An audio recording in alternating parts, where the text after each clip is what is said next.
Y no tenemos por qué empezar a grabar.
Buenos días, muchachos. ¿Cómo han estado?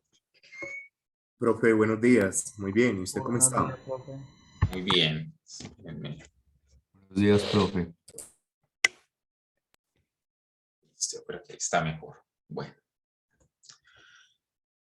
listo. Espero que estén todos igualmente muy bien. Es como ya sabrán, hoy vamos a continuar con el libro cuarto o el libro gamma de la metafísica. Bueno, supongo que les llegó el mensaje que les envié ayer. ¿Tienen alguna duda con respecto a eso o les quedó claro, digamos, cuál fue el cambio? Profe, no, sí, quedó claro. Sí. Bueno. Sí, profe.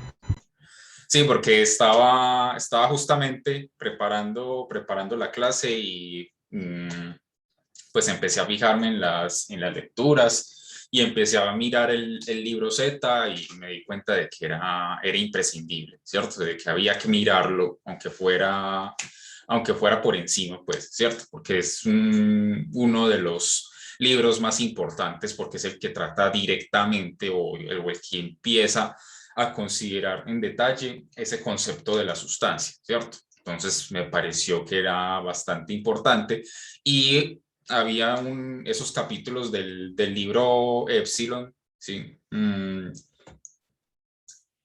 pareció que eran como innecesariamente difíciles para un aspecto o un concepto que en el fondo no es tan complicado y que en el fondo es secundario con respecto al tema de la sustancia o de la entidad, como lo traducen algunos, que sí me parece pues como importante. Bueno, entonces, ¿qué tenemos hasta ahora?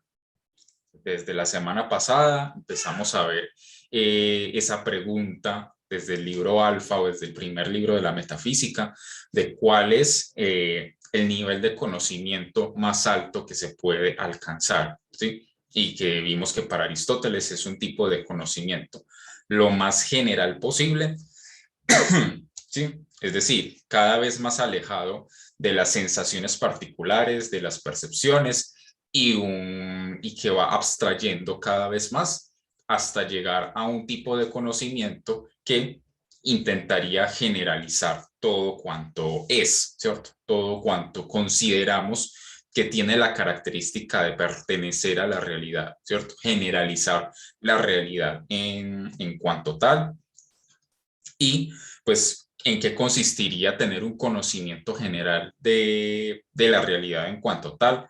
Lo vimos ya con más detalle con el concepto de causalidad, ¿cierto? Conocer es ante todo explicar el por qué o explicar las causas de las cuales vimos esa explicación que divide el concepto en cuatro aspectos fundamentales. Es que mmm, entonces, ¿qué sería la materia en general? ¿Cierto? Digamos, lo que es en cuanto a materia, ¿sí? Y lo que pueda haber más allá de la materia. La forma, ¿cierto? El eidos, la idea, ¿sí? Y entonces llevada a su máxima generalidad en todo lo que es, pero especialmente, bueno, y la causa eficiente como aquello que da inicio, ¿sí? a todo cuanto es, y finalmente, pues, la finalidad o la causa final, es decir, hacia dónde apunta todo lo que es. Vimos, por ahí hay un micrófono abierto que hace un ruidito que me desconcentra un poco y así que si de pronto me pueden colaborar con eso. Listo, gracias.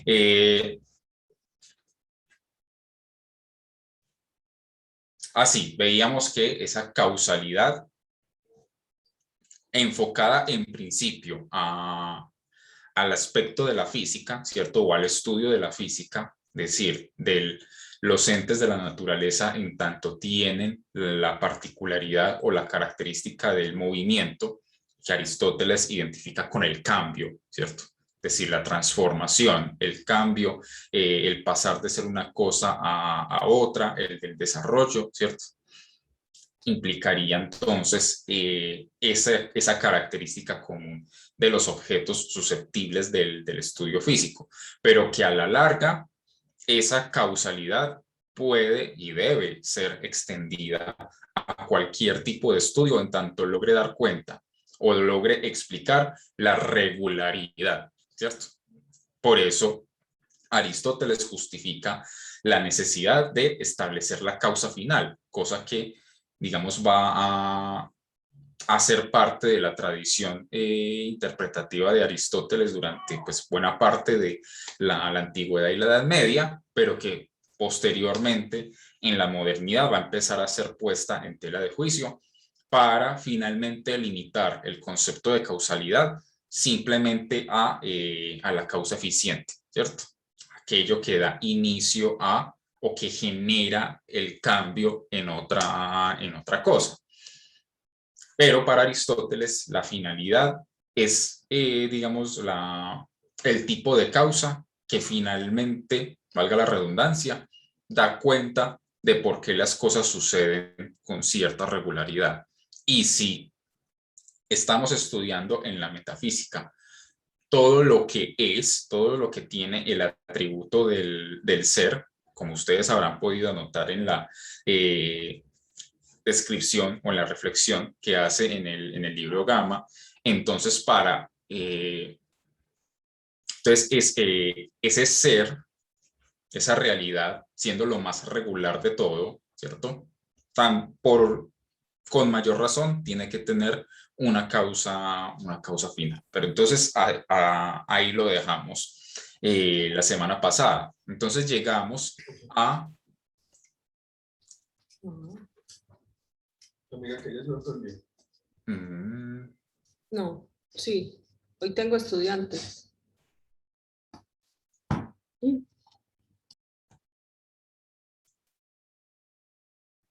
Entonces hoy llegamos a una de las partes más importantes de la metafísica de Aristóteles, que es cuando ya en el libro cuarto empieza a definir ya de una forma concreta lo que va a ser el estudio de la metafísica, ¿cierto? Entonces, antes de iniciar nuestro comentario, pues lo de siempre, cómo les fue con esta lectura, qué vieron que les haya llamado la atención, sobre qué les quedó algún tipo de duda, ¿cierto?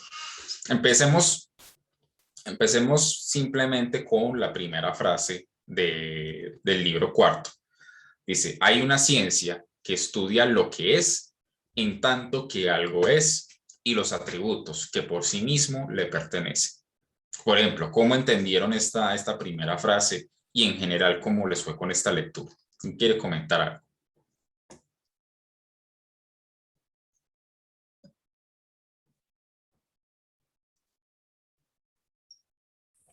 Profe, hola, ¿cómo estás? ¿Qué tal, Esteban? Adelante.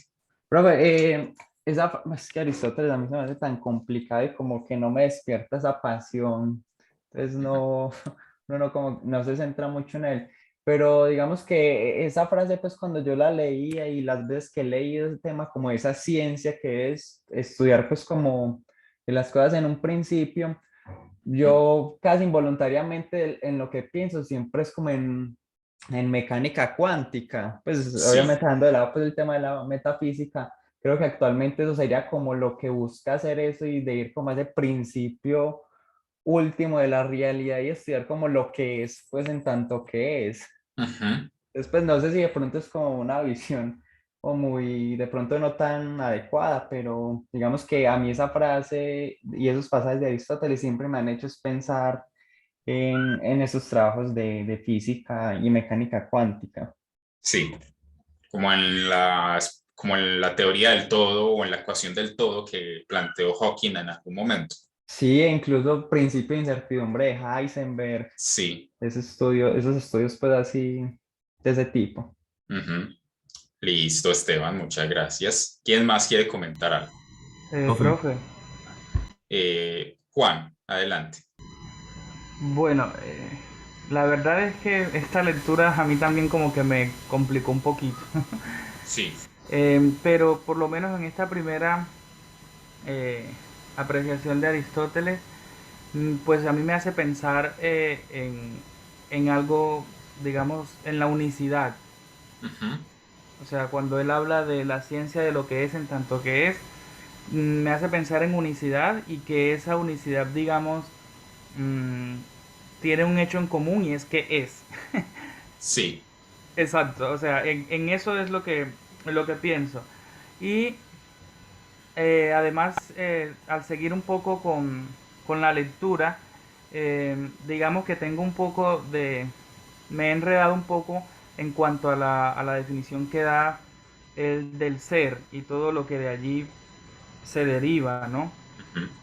En la lectura, digamos que también se puede rastrear un poquito la diferencia que hay entre Parménides, porque bueno, Parménides también habló acerca del ser como uno solo, ¿no? Sí, Que no tiene multiplicidad. Y acá Aristóteles viene a decir que el ser sí tiene multiplicidad, o sea, el ser sí se puede decir de varias maneras, entonces esa parte se puede evidenciar. Pero sí. realmente estoy todavía un poco confundido con la parte del ser y también con las causas de clasificación, lo que es anterioridad, posterioridad, sustancia Ujú. accidental, individual. Eso todavía me enreda un poco. Listo, Juan, muchas gracias. ¿Quién más iba a comentar algo? Yo, profe, pues Sí. yo solamente pues así aportando pues de lo que me llegó a pensar el texto y fue como pensar en la esencia, de pronto de la esencia del algo o de la cosa. Digámoslo, allí Ujú. lo mencionan como el ente, ¿cierto? O de pronto la ciencia. Sí. Digamos, la ciencia, digamos, el médico, allí menciona que el médico porque tiene su ciencia ya sabe algo, pero si ese médico no tuviera esa ciencia, bueno, lo que podría decirse que lo hace ser médico, entonces no tendría ese saber. Pues yo a mí me llegó a pensar eso como pues y entendí pues el texto en las Ujú. primeras partes de esa forma, entonces me llegó Sí. a pensar o a sumergirme en la esencia, que de pronto también si uno pues en ese algo no persigue esa esencia, pues entonces no dejaría de ser ese tanto que son, porque digamos, porque no me dejaría yo de centrar en lo que es importante.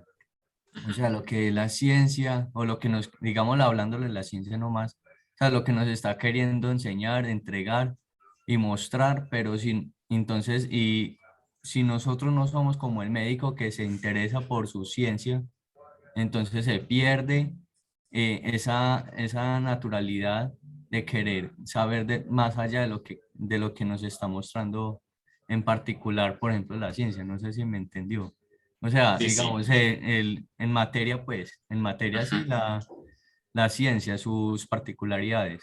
Sí. Y está el ser humano que se interesa por esa ciencia, pero si nosotros no nos interesamos por esa ciencia, o sea, de aprender, pues entonces se pierde la naturalidad de lo que es. Entonces uno solamente va como un ente, pues yo lo entendía así como que sin sentido, Ujú. lo entendía así, pues el... Listo, Cristian, muchas gracias. ¿Alguien más? Jesús, Profe, adelante.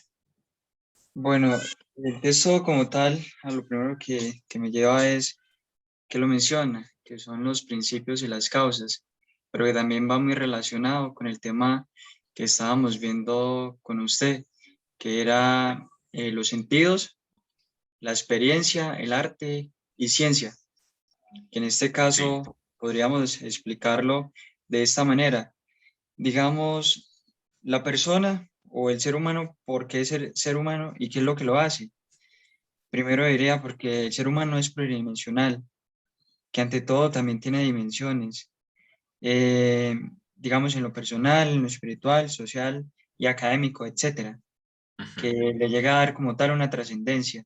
En este caso, yo lo que vi en este texto era eso, conocer bien la raíz y el origen de las cosas, que se Sí, dé como tal a una explicación desde donde se parte hasta el momento de ya conocer como tal lo que hablamos la vez pasada, no solamente conocer los hechos, sino las causas.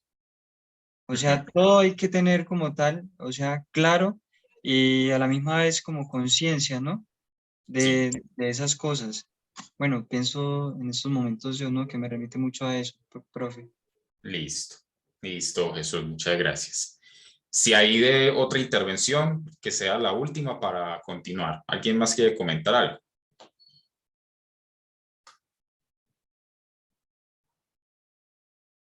Bueno, listo. Entonces, ustedes se preguntarán qué es esta cosa tan rara que acabo de escribir aquí.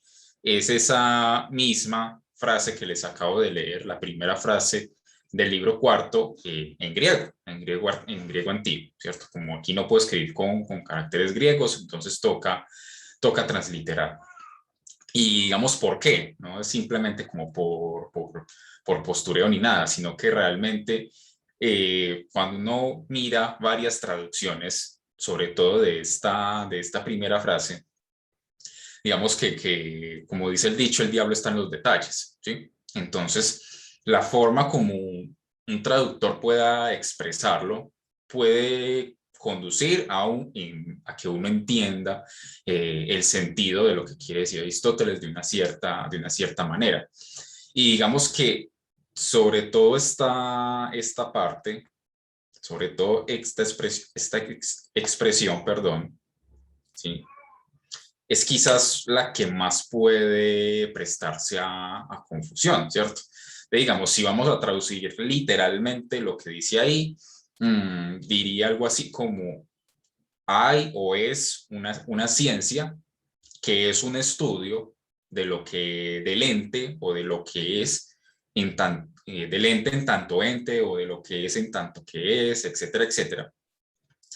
Y de todos los atributos que por ese mismo hecho le pertenecen, ¿cierto? Entonces, digamos que esta expresión es la que más se puede prestar a confusión, porque digamos, a ver, ¿qué es lo que quiere decir? Bueno, algunos lo traducen como el ser en cuanto ser, el ente en cuanto ente, lo que es en cuanto es, etcétera, etcétera. Entonces, digamos que, ¿qué quiere decir eso como tan abstracto? ¿Sí? ¿Cierto? El ente en tanto ente. Entonces, digamos que en una primera impresión que uno se puede llevar y que es muy común que sí, es muy normal interpretarlo de esa manera, es como si, digamos, existiera un objeto, como si existiera una entidad, como existe este cuaderno, que sería el ser en cuanto ser, ¿cierto? Una cosa o una idea, al mejor estilo, digamos, de Platón, por ejemplo, ¿sí? Que sería el ente en cuanto ente o cosas así por el estilo. Pero si uno se queda con esa interpretación, claro, es muy fácil confundirse después con el desarrollo que le da posteriormente Aristóteles. Él dice que esta ciencia se contrapone con las ciencias particulares. ¿Cuál es, digamos, la visión aristotélica de lo que es una ciencia? Básicamente, una ciencia, digamos, particular, ¿sí? Llámese física, llámese biología, ¿sí? Sobre los animales, o llámese sobre la vida y buena y la felicidad, la ética, etcétera, etcétera. Lo que dice Aristóteles es, en cada ciencia particular lo que sucede es que se toma un conjunto específico de entidades, un conjunto específico de cosas, y se los estudia bajo un aspecto determinado, ¿cierto? Entonces, digamos que la física, ¿cierto? Es una ciencia particular como la física. ¿Por qué es particular? ¿Cierto? Porque toma una parte de la realidad, ¿sí? Que en este caso sería un conjunto de objetos, ¿sí? Un conjunto de objetos.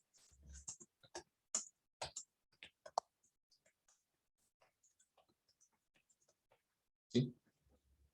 Bajo el aspecto del movimiento y del cambio, ¿cierto?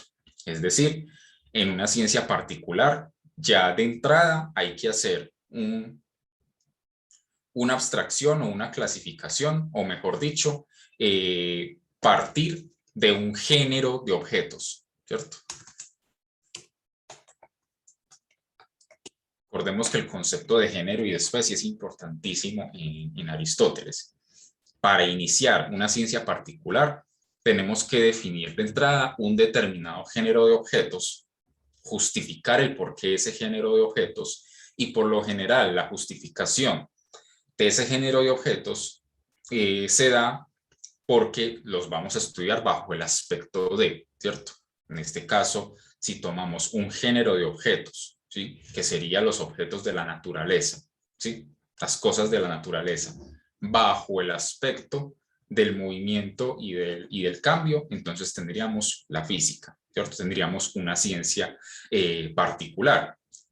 Entonces, si decimos el ente en cuanto ente, no es que exista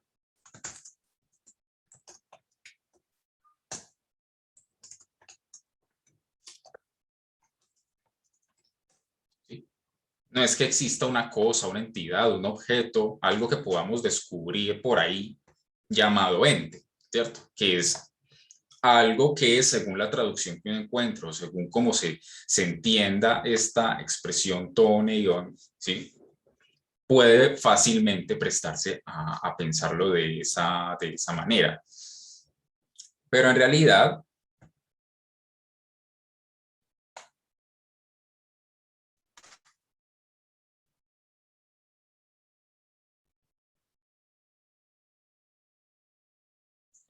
lo que sucede es lo siguiente. Entonces dice, existe un estudio, existe una ciencia. Entonces dice, un estudio, ¿cierto? Que trata sobre algo, que trata sobre un determinado objeto, un objeto que va a ser la materia de nuestro estudio, ¿cierto? ¿Sí? Los entes, ¿cierto? Y sobre el concepto ente ya miraremos en qué consiste. Es decir, estamos cogiendo un género, ¿cierto? En este caso serían los entes, que como vamos a ver más tarde, ya el solo decir ente,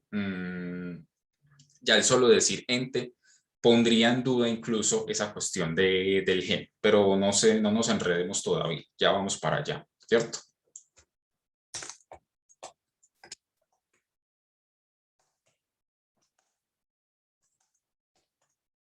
¿Sí?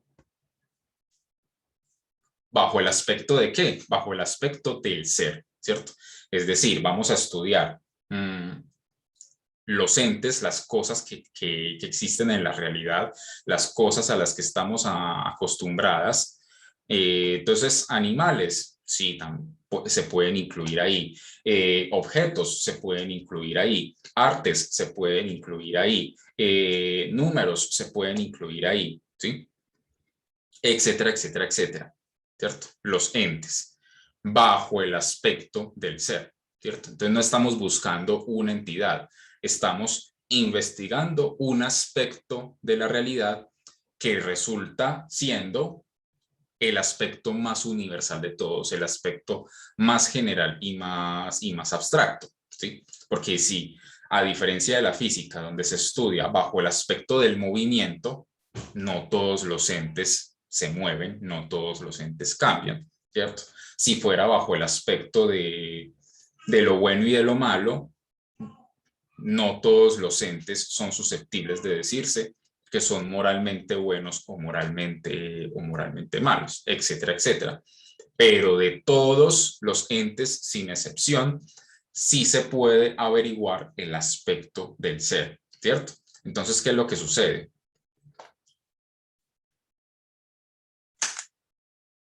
Que aquí la pregunta o lo que estamos investigando no es una entidad llamada ente sin más, sino la pregunta es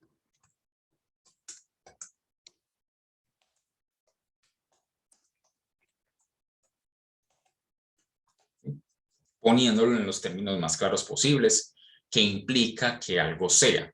¿Sí? ¿Qué significa esa característica del ser? ¿Cierto? Si es que podemos llamar al ser una característica, que esa es otra pregunta, pero en aras de la claridad, pongámoslo en esos términos. ¿Qué implica que algo sea? ¿En qué consiste esa característica del ser? Es decir, básicamente el ser es una característica, o podemos entenderlo de manera preliminar así,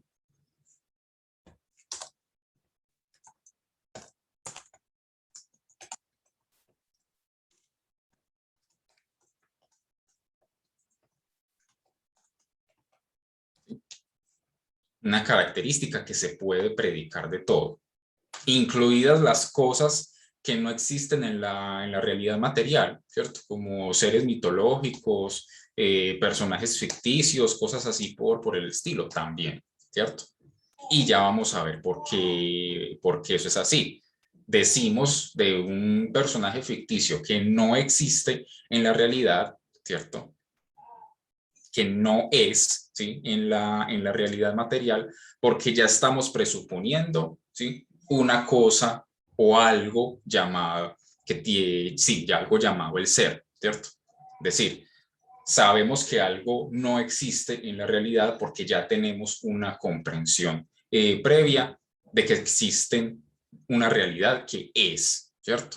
Que es. Entonces, ¿en qué consiste esa realidad que es? Entonces, voy a continuar con la lectura de este texto. Entonces dice, hay una ciencia que estudia lo que es, en tanto que algo que es y los atributos que por sí mismo le pertenecen. Es decir, que implica que algo sea.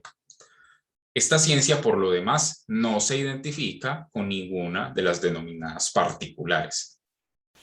Ninguna de las otras ciencias, en efecto, se ocupa universalmente de lo que es en tanto que algo que es, sino que tras seccionar de ello una parte, estudia los accidentes de esta.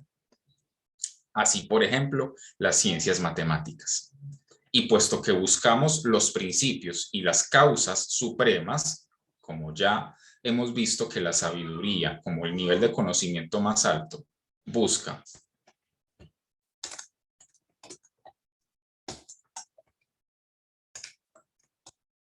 ¿sí? Primeras causas y principios, en tanto que eso es lo más general de todo,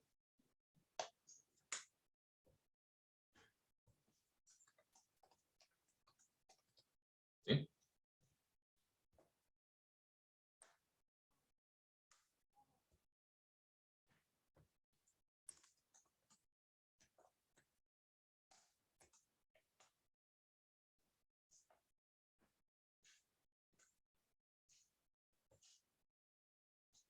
Entonces, finalmente, esas primeras causas y primeros principios, pues solo pueden ser de eso, de ese aspecto de la realidad que tiene la característica de poder ser dicho de todo lo que se nos ocurra.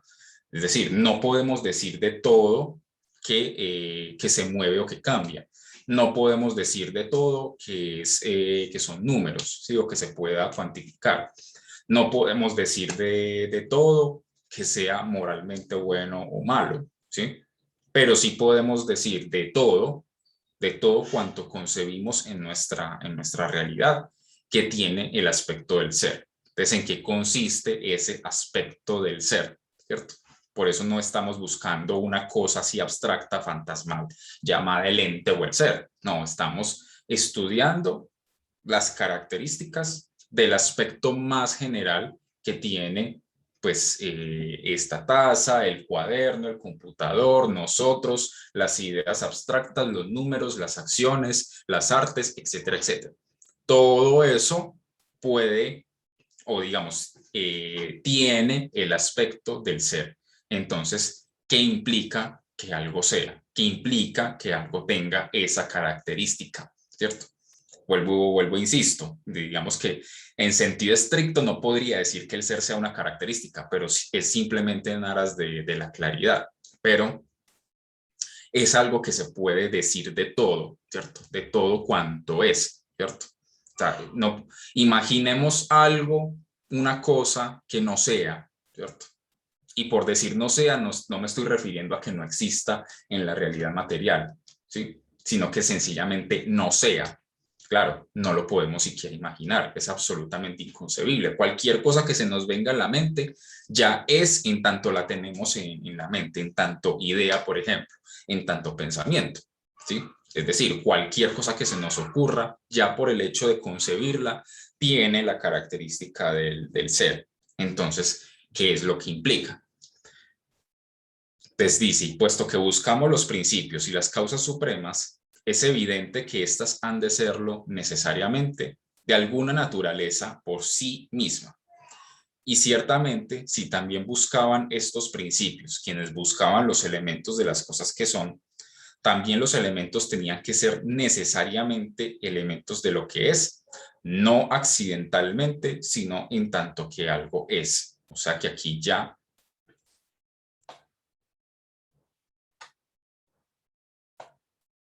aquí hay algo que nos está diciendo, ¿cierto? No accidentalmente, sino en tanto que algo es.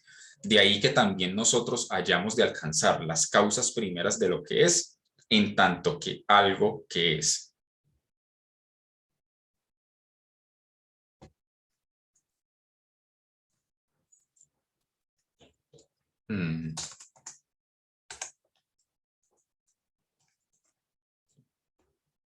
Que es la característica de la permanencia. Entonces es como el aspecto parmenídeo de Aristóteles. Si algo es, tiene la característica del ser, lo que implique ese aspecto del ser es algo que siempre, digamos, podemos hallar, ¿cierto? Que no puede, digamos, dejar de estar ahí, si se quiere entender así. Camila, ¿vas a preguntar algo? ¿Vas a decir algo? Sí, profe, entonces sería existir es lo mismo, ¿cierto? Claro, es que nosotros, digamos, o en nuestra época, como hijos de la modernidad que somos, estamos muy tentados a identificar, por ejemplo, el existir como estar ahí fuera de nosotros, ¿cierto? O sea, como existe, perdón, como existe este lapicero, como existe este carnet, como existe esta lata, como existe esta cuchara, como digamos una cosa material que está fuera de nosotros y que va a seguir estando ahí, aun cuando nosotros no pensemos en ella o no la percibamos. Ese es, digamos, como nuestro concepto de existencia. De ahí que digamos que sí existen todos estos objetos, pero no existan los dragones, los unicornios o Superman, ¿cierto? Pero digamos que en términos de la metafísica de Aristóteles, esas cosas en las que estoy pensando y que acabo de mencionar, tienen la característica del ser, aun cuando no sean objetos materiales, ¿cierto? Entonces, ¿cuáles serían los atributos de ese aspecto del ser? Entonces, claro, en sentido estricto, si entendemos por existir, el existir ahí fuera de nosotros, sin importar que pensemos en ello o no, ser y existir no son lo mismo. Digamos que para que algo exista ya tendría que ser, por decirlo de alguna forma. ¿Sí está más claro, Camila? En esa última parte no, como así, para que exista tiene que ser. Claro. Ah, ok. Sí, porque digamos, esta cosita, este collar, ¿cierto? ¿Por qué decimos que existe? Porque es un objeto material que nosotros podemos ver, que podemos palpar, que si lo dejo, digamos, aquí en la mesa y dejo de percibirlo y dejo de pensar en el objeto, va a seguir estando ahí.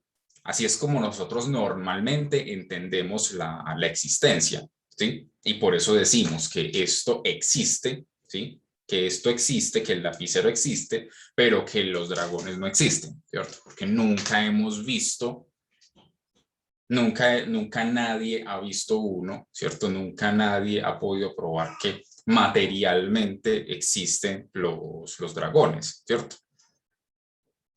Otra persona dirá, existen como idea, ¿cierto? Existen como imagen o como producto de la imaginación humana.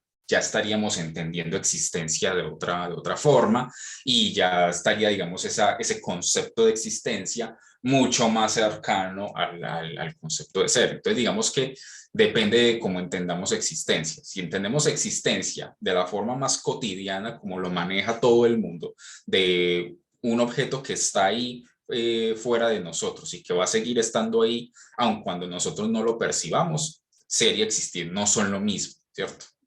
Si entendemos existencia de un modo mucho más general, como cuando yo digo que los dragones existen como producto de la imaginación, aun cuando no como realidad material, pues ya, digamos, se acerca un poco más, ¿cierto?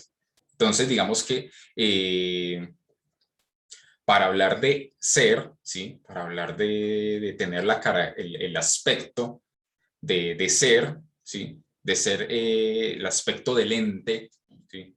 Para que, digamos, luego entendamos mejor en qué consiste eso de ser y ente, ¿cierto? Que de hecho Martin Heidegger va a decir que como que el gran prejuicio de la metafísica occidental desde Platón durante toda la historia fue identificar o igualar el concepto de ser con el concepto de ente, ¿cierto? De entidad. Entidad como un determinado objeto, ¿cierto? Sea que exista materialmente, sea que no exista, pero digamos un objeto. Entonces el lapicero o el dragón, ¿cierto? Es un objeto. Por ejemplo, que eso es, digamos, lo que vamos a entender un poco más tarde. El color azul, ¿cierto? No podría ser un objeto. ¿Por qué no podría ser un objeto? Porque, digamos, si en términos materiales no podemos encontrar el color azul, encontramos el color azul en un objeto, ¿cierto? No lo vamos a encontrar ahí solito, ¿sí? Tenemos que encontrarlo en un objeto, en un pantalón, en un lapicero o en lo que sea, ¿cierto? Si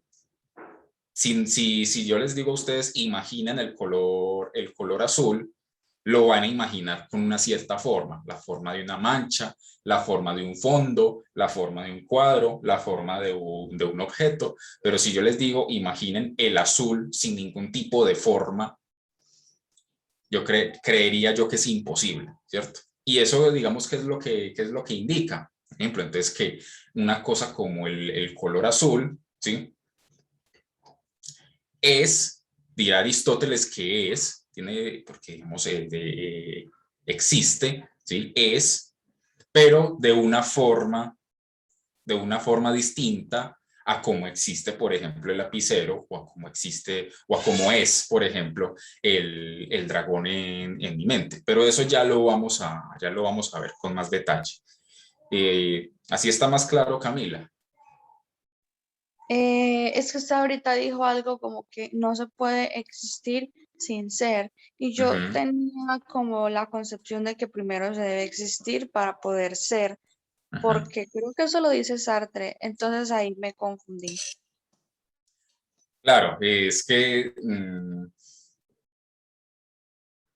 claro, si uno, digamos, piensa o deja que se le metan demasiado otros autores, digamos, no está mal hacer comparaciones o leer uno a la luz de otro, etcétera, etcétera, pero como estamos estudiando a Aristóteles, entonces digamos que hay que tratar en la medida de lo posible de entender los términos, las cosas en los términos de Aristóteles.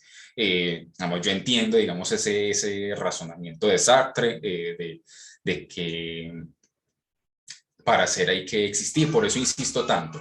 Claro, existir, ¿en qué sentido? ¿Sí? Si es en el sentido más cotidiano del término, como entendemos la palabra existencia, les decía entonces que para existir en ese sentido, o sea, para que esto exista como cotidianamente entendemos que esto existe, pues primero no en el sentido temporal, es que esa es otra cosa, no es que primero exista y 10 segundos después o primero es y 10 segundos después existe, no, Digamos que para decir que esto existe, decir que esto existe implica, ¿sí? Implica que es, ¿sí?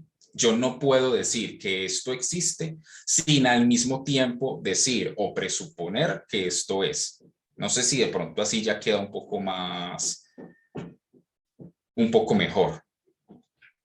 Sí, profe, pues Ujú. en lo que tiene que ver con Aristóteles y el otro diferente. Sí. Entonces es una cuestión de implicación, ¿cierto? Una cuestión de implicación más no temporal. Para que esto exista o decir, este lapicero existe, implica o presupone o no puedo negar al mismo tiempo que el lapicero es. O sea, si yo digo, este lapicero existe, pero no es, pues me estoy contradiciendo, ¿sí? Estoy violando el principio de no contradicción de Aristóteles, ¿sí? Una cosa no puede ser y no ser al mismo tiempo, ¿cierto? Profe, Sí. sí, disculpen. Acabas de decir, no sé, bueno, me estaría equivocando con respecto a lo que se le conoce como el accidente. Ujú. Sí, Sí. ¿cierto? Ujú. Lo que mencioné con el ejemplo del color azul, sí, vendría siendo un accidente. Aunque bueno, a ver, es que ese es el problema de Aristóteles y por eso les decía la semana pasada que puede llegar a ser un poco engañoso en el sentido de que uno cree que lo entiende hasta que le toca explicarlo, ¿sí? Claro, una cosa como el color azul puede ser un accidente, ¿cierto? Puede ser un accidente. Por ejemplo,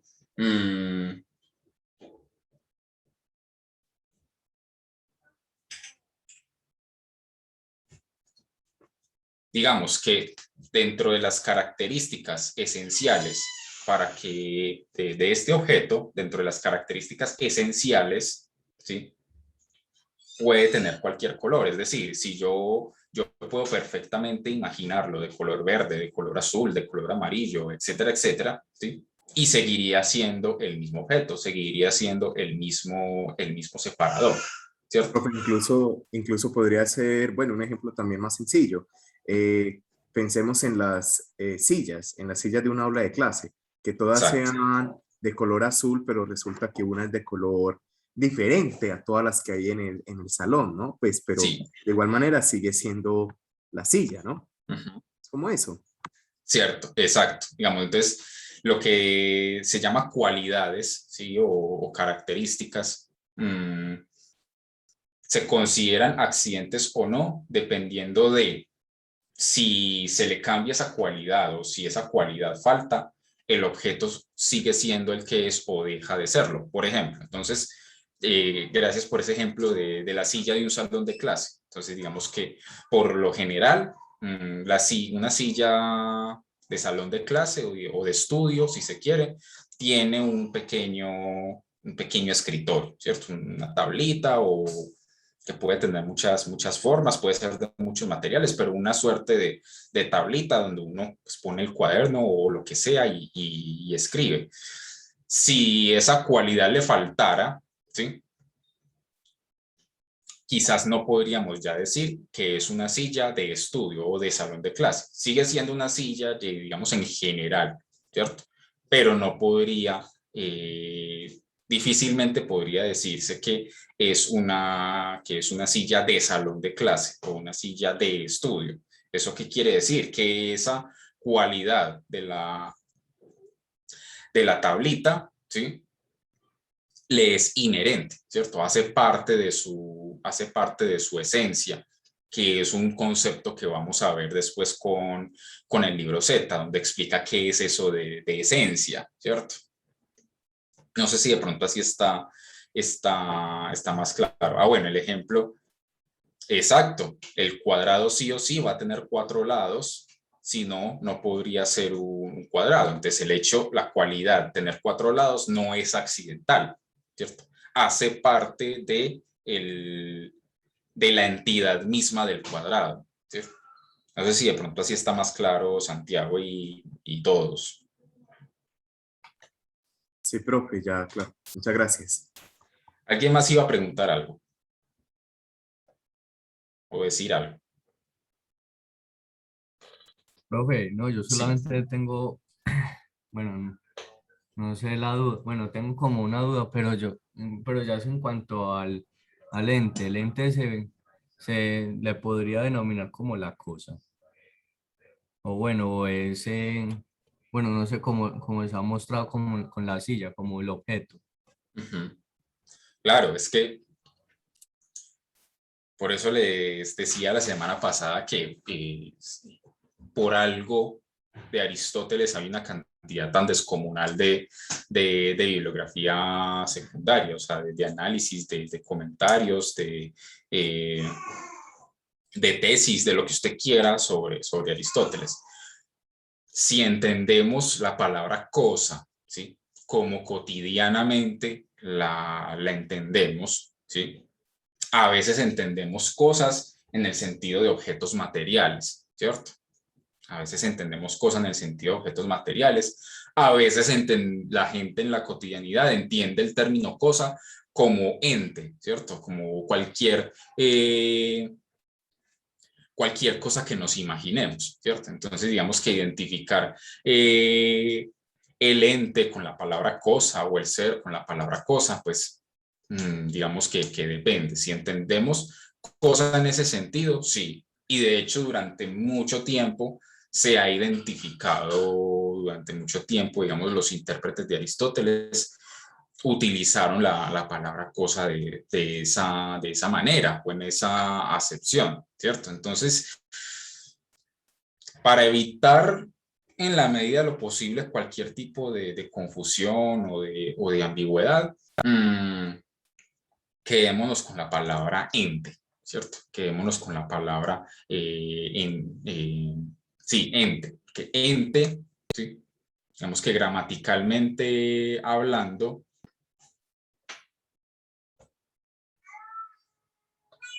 ente gramaticalmente hablando es una conjugación del verbo ser, ¿sí? Es una conjugación del verbo ser en un modo y tiempo, bueno, que tiene un nombre bastante extraño, ¿cierto? Es como presidente es el que preside, ¿cierto? Mm, Sirviente es el que sirve, lo que se llama gramaticalmente un participio activo, ¿sí? El que sirve, ¿sí? Es sirviente. El que preside es presidente. El que es o lo que es, ¿sí? Es ente, ¿cierto? Entonces quedémonos con esa palabra porque es como la más precisa en términos filosóficos y sobre todo en términos aristotélicos para entender de qué va la cosa, ¿cierto? Entonces, creo que ya con esto podemos pasar a lo siguiente, al capítulo segundo.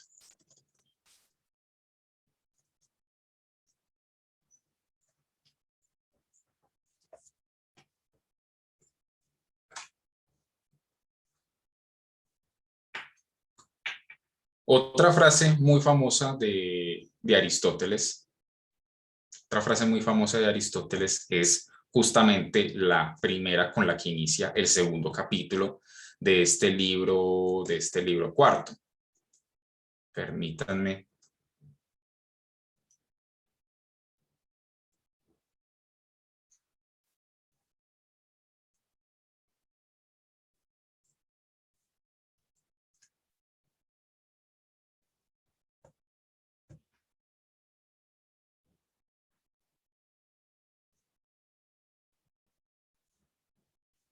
Mejor dicho, es una expresión griega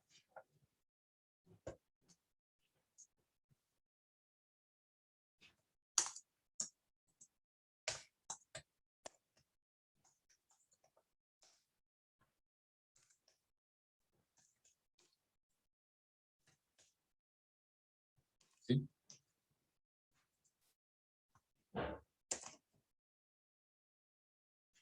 que dice que el ser o el ente o lo que es se dice de muchas maneras. Digamos que la formulación más conocida es el ser se dice de muchas maneras, o el ente o el aspecto del ser se dice en varios sentidos, ¿sí? De hecho lo dice en la traducción que ustedes están leyendo.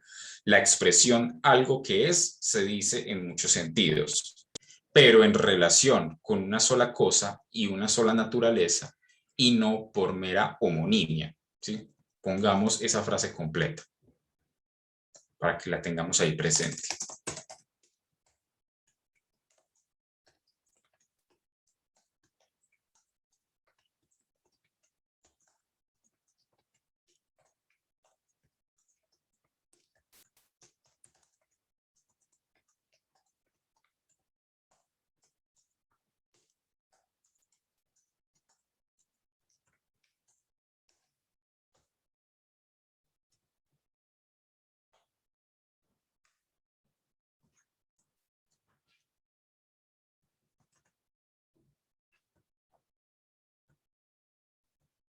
¿Ustedes cómo entendieron esa expresión? Esta primera frase, ¿cómo la entendieron ustedes?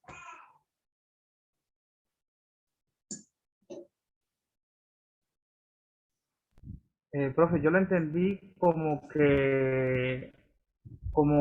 atributos o características del ser. Así lo entendí yo. Sí, listo. Listo, Juan. ¿Quién más? ¿Quién más quiere comentar algo?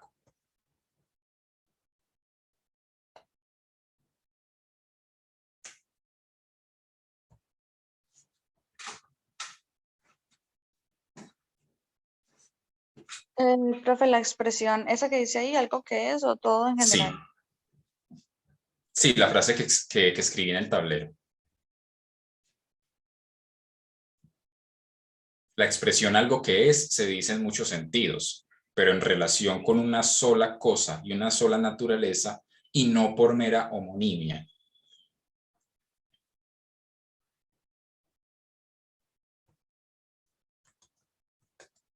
Homonimia significa que tiene el mismo nombre, ¿cierto? Para mí significa características de algo que existe. Listo. Profe, por ejemplo, bueno, no sé, para mí puede significar de que el ser puede entenderse de muchas maneras y de muchas perspectivas, diría yo.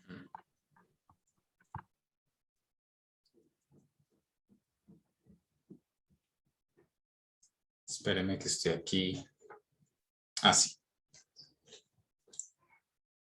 Entonces dice ser o ente, como Aristóteles dice en Gama 2, se dice en muchos sentidos o se dice de varias maneras. Esto es, el verbo ser tiene diferentes sentidos, ¿sí? Tiene diferentes sentidos, de manera que la ciencia universal del ser, en tanto que ser o del ente, bajo el aspecto del ser o de los entes en tanto que son, parece fundarse en un equívoco. Parece fundarse en un equívoco. ¿Cómo puede haber una sola ciencia del ser cuando el término ser ya por sí mismo es tan ambiguo? ¿Sí? Entonces, pongamos un ejemplo. ¿Sí? ¿Por qué dice no por mera homonimia? Dice no por mera homonimia. Entonces, imaginemos la palabra gato. ¿Sí? Imaginemos la palabra gato.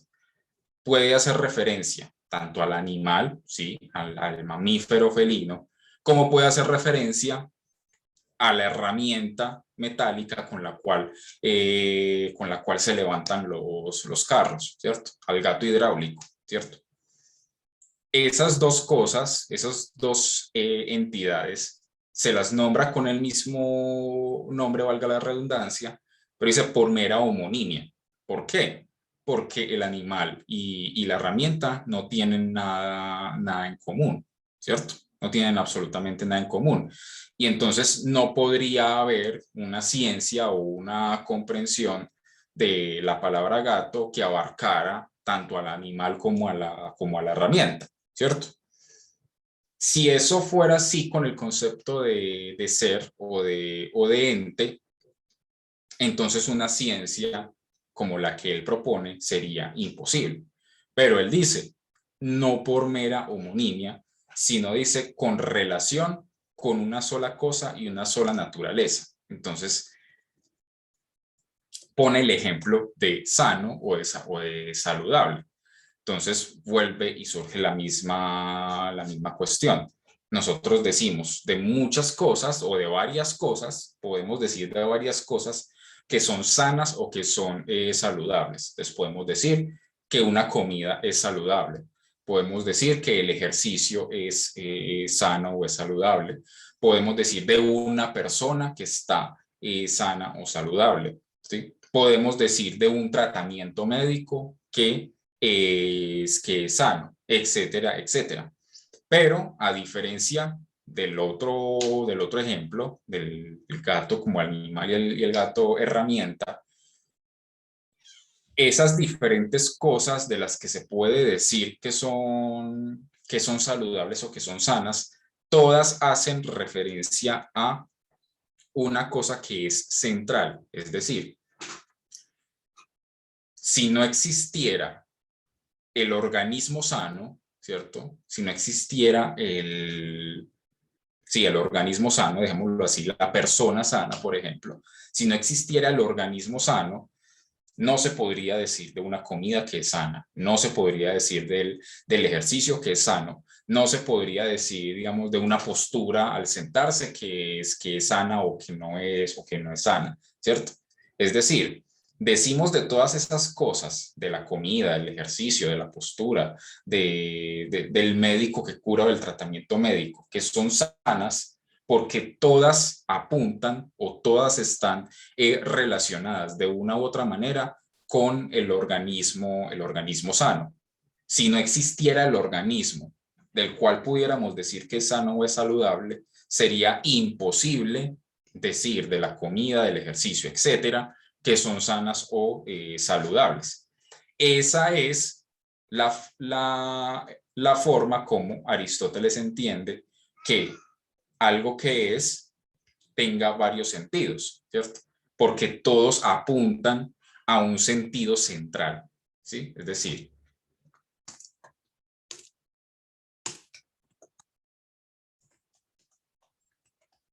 ¿cierto? Existen varios sentidos.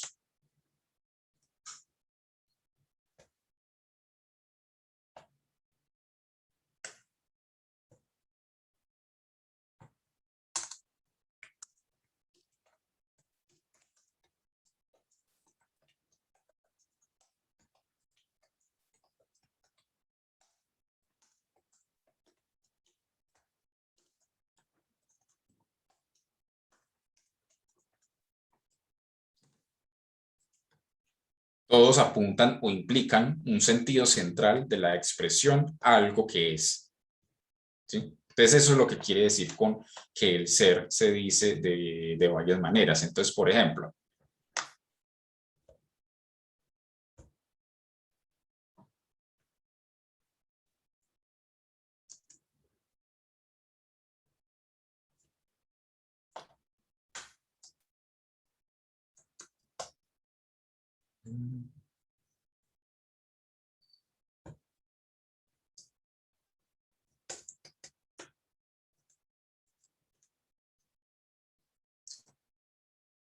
yo puedo decir que la tapa de este lapicero es negra, ¿cierto? ¿Cierto? La tapa de este lapicero es negra. O que este lapicero es uno solo y no dos. O que este lapicero es una herramienta mía, ¿sí? O que este lapicero está ubicado encima de la mesa, ¿sí? O que utilicé este lapicero hace 10 minutos, ¿sí? o que este lapicero está en posición vertical o está en posición horizontal, ¿sí? Etcétera, etcétera. Esos sentidos en los que, digamos, uno dice que una cosa es o está de cierta manera, ¿sí? Es del color tal, está puesta en una posición tal, es de una persona, ¿cierto? Cosas así por el estilo. ¿Qué es lo que quiere decir? Decir, de lo que es, yo puedo decir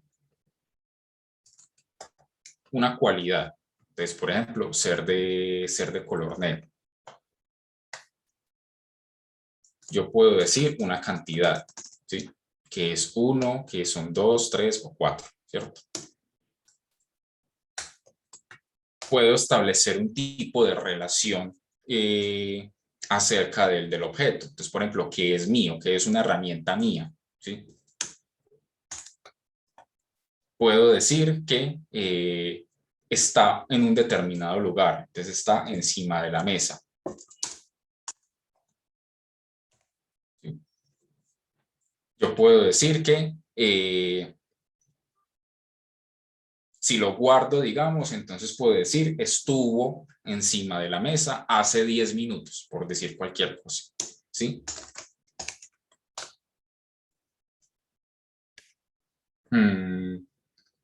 Puedo dar una determinada posición, entonces vertical, horizontal, diagonal, etcétera, etcétera, ¿sí?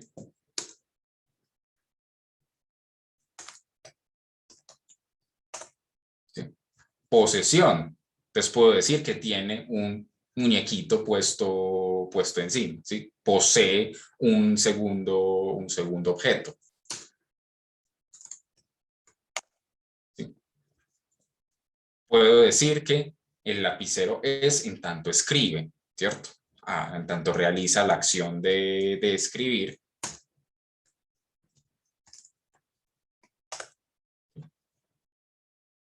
O si de pronto le pasa algo, se quiebra o deja de escribir o le pasa cualquier cosa, entonces recibe esa determinada afección. ¿Qué es todo esto que les acabo de mencionar? Es lo que Aristóteles llama las categorías. Las categorías son fundamentalmente esos sentidos, esas maneras que para Aristóteles son las maneras posibles en que un ente puede tener ese aspecto del ser, ¿cierto? Pero falta una, ¿cierto? Falta una. ¿Y por qué falta una? Porque así como la comida sana, el ejercicio sano, el tratamiento médico sano, solamente pueden tener esa cualidad en la medida en que todos se relacionan o implican un organismo sano. El organismo sano es el que recibe los beneficios de la comida sana, el organismo es el que recibe los beneficios del ejercicio, el organismo es el que recibe los beneficios del tratamiento médico, ¿sí? Es decir, solamente en tanto existe el organismo sano o implica el organismo sano para poder decir de otras cosas que tienen esa cualidad de ser sanas. Yo puedo decir de algo que tiene una cualidad, una cantidad, una relación, un lugar, etcétera, etcétera, única y exclusivamente, ¿sí? O solo es posible, ¿sí? En la medida en que esas cualidades, cantidades, relaciones, lugares, tiempos, etcétera, son de una sustancia. Es decir, que todos estos sentidos del ser solamente pueden darse, por no decir solo pueden ser, solamente pueden darse en una sustancia. Claro, entonces la tapa de este lapicero es negra, pero porque el color negro está en la tapa, ¿cierto? Yo puedo decir que el lapicero es uno solo, porque digamos, esa cantidad de 1, de 2 o de 3 solamente puedo decirlo de el lapicero o de los lapiceros. Yo no puedo decir 2, así sin más. O digamos, sí podría decirlo, pero no tendría sentido, ¿sí? ¿2 qué? 4 qué, etcétera, etcétera. ¿Sí? Y lo mismo con el resto de todas estas categorías. O sea que todas estas categorías solamente pueden darse en la medida que se dan en una sustancia o en una entidad. O como en griego la palabra usía, ¿sí?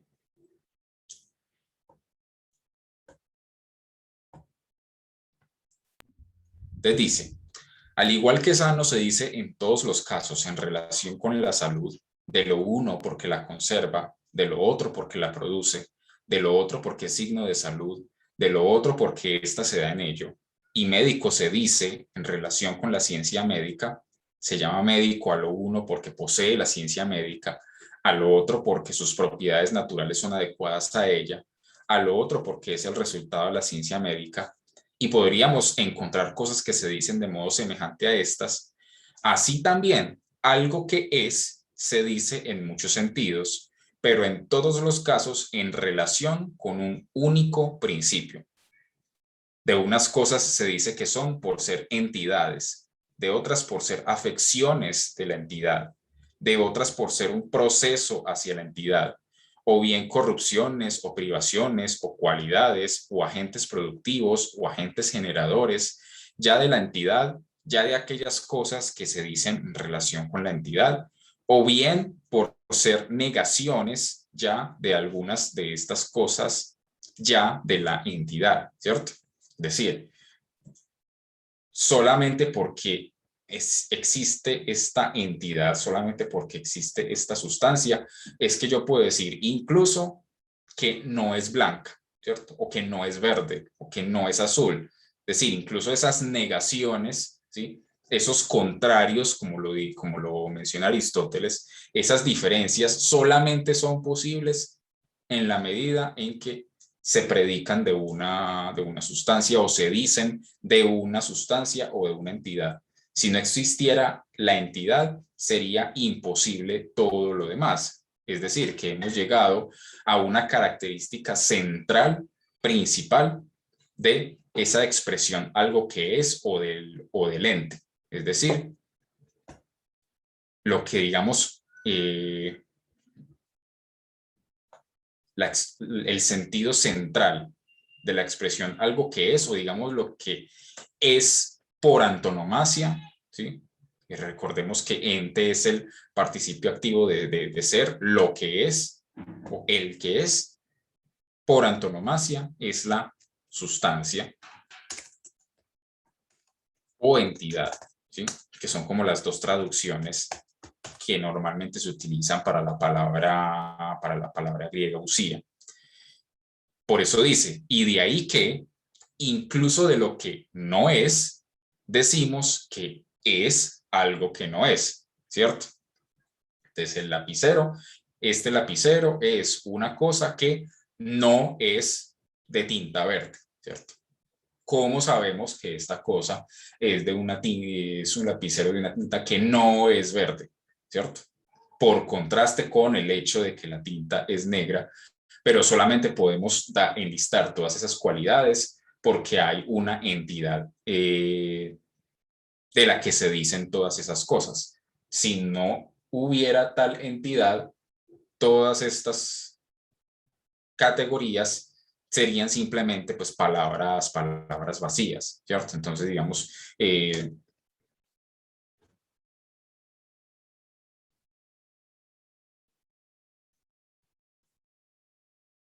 si yo les digo, piensen en horizontal, piensen en vertical, entonces digamos que obviamente la cuestión es ¿qué? ¿Cierto? ¿Qué está vertical o qué está horizontal? Entonces se entiende el sentido de eso. Si no hubiera un objeto, una entidad, una sustancia de la cual se pudiera decir que es horizontal o vertical, pues lo horizontal y lo vertical sencillamente no existirían, no podrían ser, no los podríamos siquiera imaginar. Por eso les decía ahorita, imaginen una cosa que no sea imposible.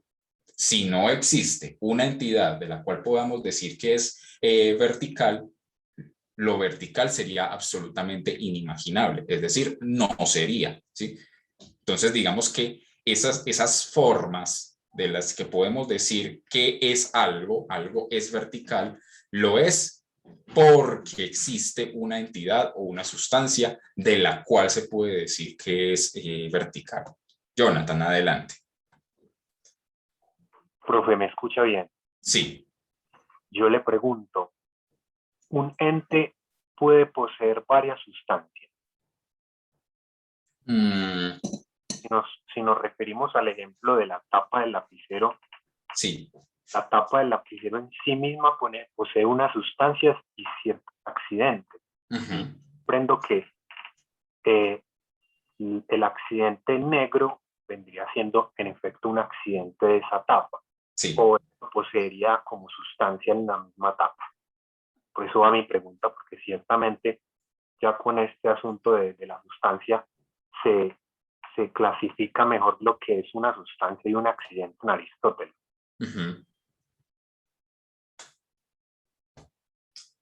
Aquí, digamos, es un pequeño adelanto del libro Z. Entonces, no, lo que se llama, sí. O si quiere lo dejamos para... No, digamos que se puede dar una respuesta preliminar, pero de la cual podremos mirarla con más detalle después, porque es una muy buena pregunta, claro, porque claramente este objeto, en sentido estricto, sí, decimos que es uno solo, decimos que es el lapicero, pero digamos, técnicamente hablando, aquí habría tres objetos, y si nos ponemos más estrictos, podríamos hablar incluso de las letras que están aquí impresas, podríamos hablar incluso de las partes de las que está compuesta el muñeco que hay aquí puesto, ¿cierto? Pero digamos, si no nos ponemos tan quisquillosos técnicamente, entonces tendría la tapa, pues el lapicero como tal y el muñeco, ¿cierto? Resulta que es que lo que, digamos, identifica o ayuda a establecer una entidad como una unidad, ¿cierto? Que digamos de esto, a pesar de que tiene varias partes, que es una unidad, y podríamos decir de la tapa por sí misma que es una unidad, es ante todo la definición, ¿cierto? La definición es como la herramienta por excelencia que ayuda a entender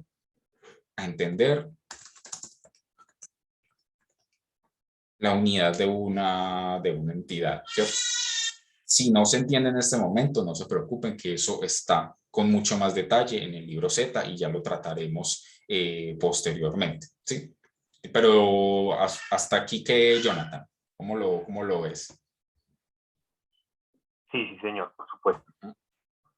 Entonces, digamos, lo que ayuda a identificar el lapicero como uno solo, como una unidad, a pesar de que en términos físicos, en términos materiales, pues tiene varias partes fácilmente separables, fácilmente identificables, es ante todo la definición. Entonces, esto es un lapicero porque se define como una herramienta para escribir, por decir cualquier cosa, pongámoslo, ¿cierto? Pero es, digamos, la comprensión de la definición lo que ayuda a definir la característica de una determinada entidad como una sola, ¿cierto? A pesar de que técnicamente estuviera compuesta de varias partes. Si hiciéramos el mismo ejercicio con la tapa, ¿sí? Pasaría un poco lo mismo. Entonces, aquí tendríamos una sustancia, una entidad, pero ya porque a través de la definición de la tapa entendemos ya esto como una unidad, ¿sí? No sé si así está mejor, Jonathan. Por supuesto, señor. Muchas gracias. Listo. Juan. Profe, entonces yo quiero preguntarle, digamos que esas categorías solo se aplican a algo que yo puedo palpar, o sea, que puedo, digamos, experimentar con los sentidos de acuerdo a lo que usted dice, o a conceptos abstractos también se puede añadir esas categorías. Esa es una excelente pregunta y de hecho un pequeño dato curioso. Uno de los libros de la metafísica de Aristóteles es el libro Beta, ¿cierto? El libro Beta o el libro tercero, ¿sí? que es conocido como el libro de las aporías, ¿sí? Que es una serie de preguntas que Aristóteles traza como, digamos, preguntas muy difíciles de resolver, ¿sí? Porque, digamos, implican, hay muy buenas razones para responderlas de una u otra manera, que serían como las aporías que habría que resolver para empezar a establecer una metafísica, una ontología, una ciencia de lo que es. Y una de esas preguntas es justamente esa, ¿sí? Sustancia sería solamente pues los objetos físicos, o habría sustancias abstractas, ¿cierto? Como, pues digamos, si la idea de la belleza podría considerarse una sustancia. Habría buenas razones para considerar que sí y habría buenas razones para considerar que no, ¿cierto? Por eso la definición de sustancia es tan importante y es tan central. Y Aristóteles, digamos, traza varias definiciones de sustancia. Él se pregunta fundamentalmente ensaya fundamentalmente 4 definiciones posibles de sustancia. Una sería la siguiente, por ejemplo, una de la que él llama la definición del sujeto, ¿cierto? Sustancia sería aquello que puede ser sujeto en el sentido de que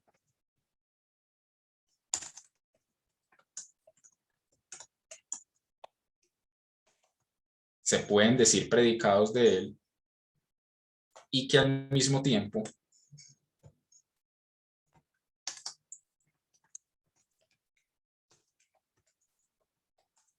¿sí? No puede ser predicado de otra cosa, ¿cierto? Un ejemplo.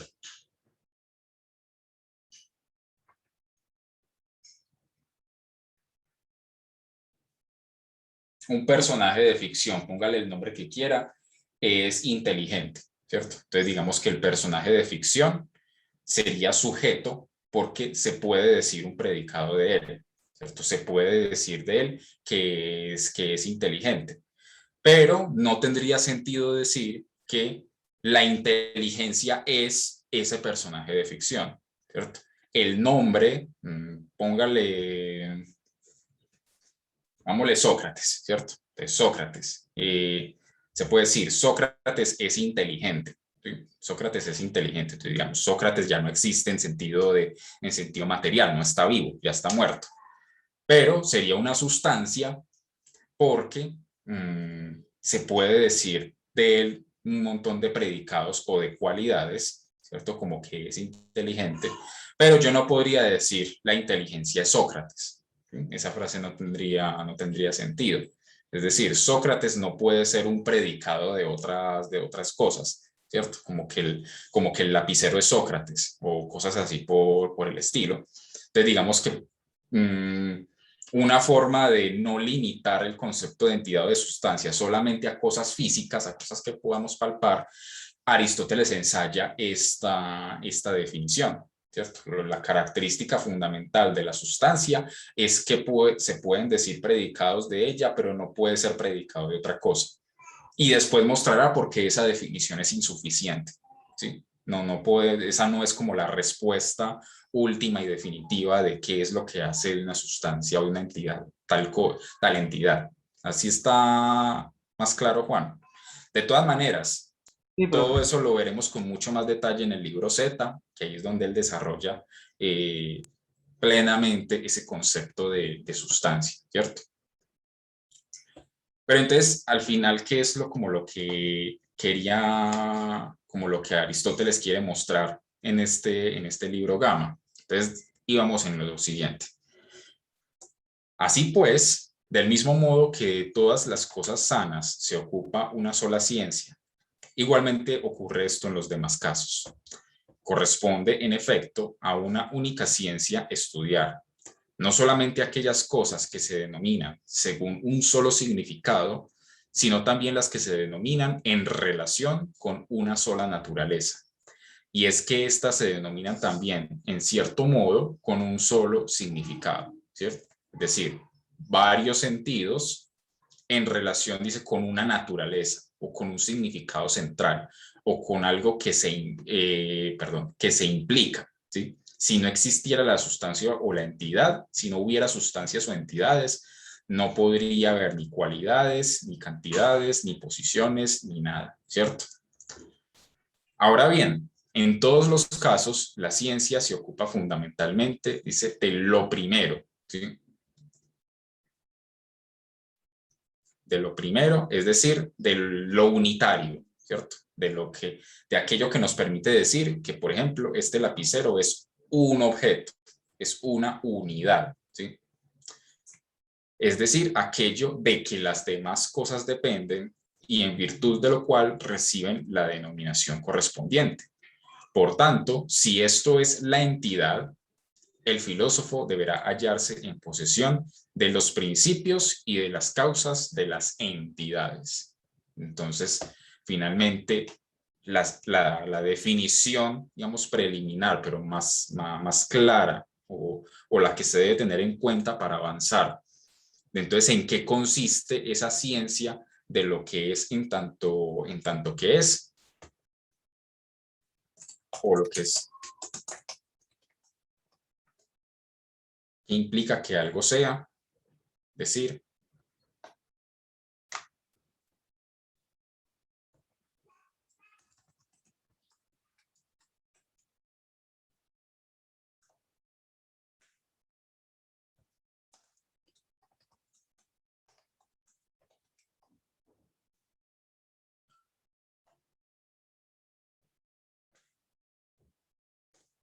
Las características fundamentales de toda entidad, ¿sí?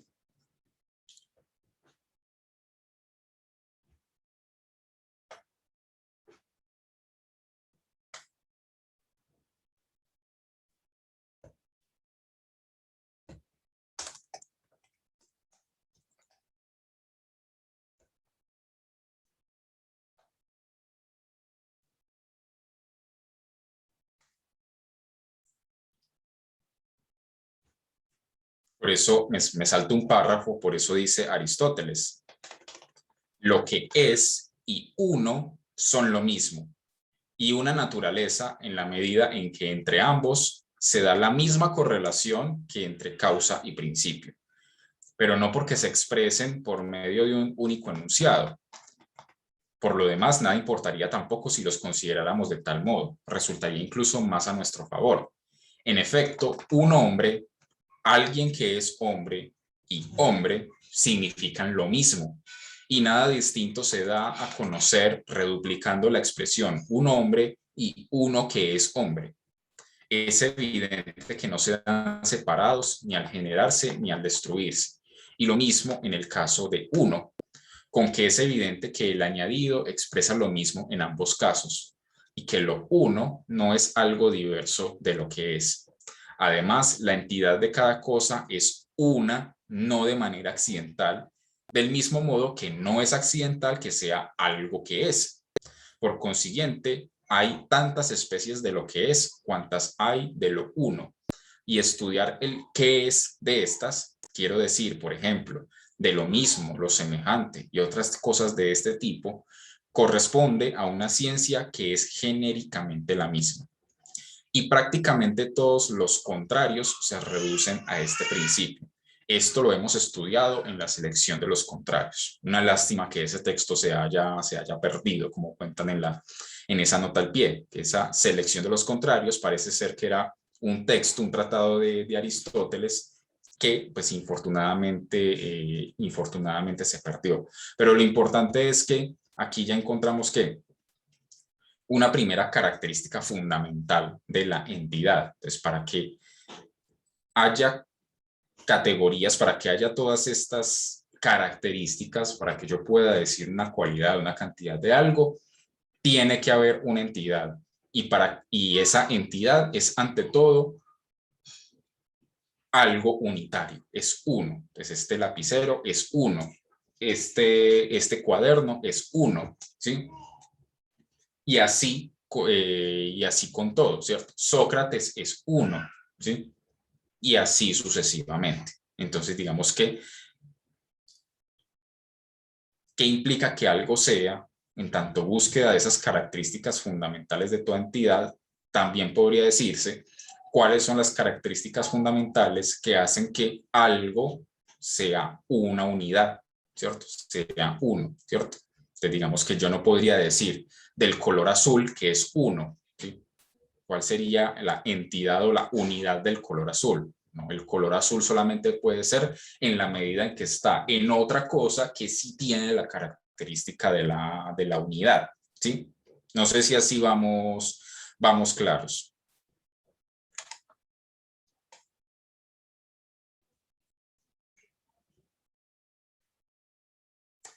Bueno, entonces como dentro de un rato tengo teoría del conocimiento con la inmensa mayoría de los que están aquí, entonces dejémoslo hasta aquí por el momento. De todas maneras, yo creo que se captó la idea fundamental de este libro Gamma, de estos capítulos del libro Gamma, que es en qué consiste esa ciencia de los entes en tanto que son o del ente en tanto que ente. De todas maneras, si les quedan dudas, pueden volver a leer o volver a escuchar esta sesión y plantearlas el próximo viernes para así ir avanzando paulatinamente, sobre todo en el libro Z. Entonces, sí les voy a pedir muy comedidamente que lean con mucha atención los capítulos que les encargué del libro Z, para así ir mirando con más detalle sobre todo ese concepto de sustancia o de entidad. ¿Listo? Yo les dije que Aristóteles no es tan fácil como uno hubiera podido creer en principio, y yo sigo insistiendo que a mi modo de ver es uno de los filósofos más difíciles, por encima de Hegel, por encima de Derrida, por encima de Theodor Adorno, por encima de un montón. Aristóteles. No porque escriba enredado, sino porque sus ideas son a la vez tan intuitivas, parten de cosas tan simples, pero que al entenderlas en su núcleo, en su esencia, en su centralidad, se empiezan a volver cada vez más complejas. Samuel. Sí, profe, te iba a preguntar una cosita en concreto de algo pues que no me quedó del todo claro, bueno, entre muchas otras cosas, Sí. pero creo que es más adelante, cuando él habla de la unidad y pluralidad, pues ¿a qué hace referencia? Sí. Respuesta preliminar, que yo sé que no va a agotar el asunto, pero para ya terminar con esto. Nosotros concebimos la pluralidad, ¿sí? Es decir, nosotros tenemos la posibilidad de pensar en que podría haber 5, 6 o 7 lapiceros, porque ya de entrada presuponemos la existencia de uno, ¿cierto? De una entidad de la cual podemos, digamos, crear varias y contarlas y decir que ahí hay una pluralidad, o que tendría una pluralidad de características. Entonces, digamos que cualquier comprensión de la pluralidad implica de entrada la comprensión de la unidad. Repito, no, sé que no agota la pregunta, pero es como lo que puedo decir por el momento. Bueno, entonces dejémoslo así por el momento y el viernes continuamos comentando este asunto. Así que, digamos, los que están conmigo en teoría, nos vemos en 40 minuticos. A las 10:10, a las 10:10 empezamos la otra clase. ¿Listo? Entonces nos vemos y feliz mañana para los que ya vean otros cursos. Que estén muy bien. Muchas gracias. Gracias. Gracias, Daniel.